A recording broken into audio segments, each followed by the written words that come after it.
some dried up Floam that I put in some water. Now we're going to stick it in the microwave and see what happens. How long should I put it in there for? 30 seconds.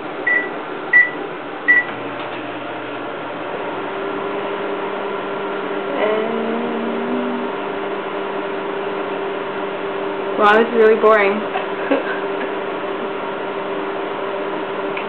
Sing some music while we wait.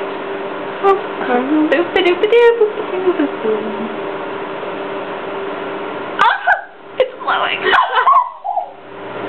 Well, you know, things happen. This is a great idea. Oh my gosh. Okay.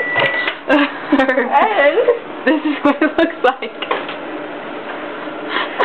Don't burn yourself, guys. Okay. And there you go. Very nice. It's still hard though.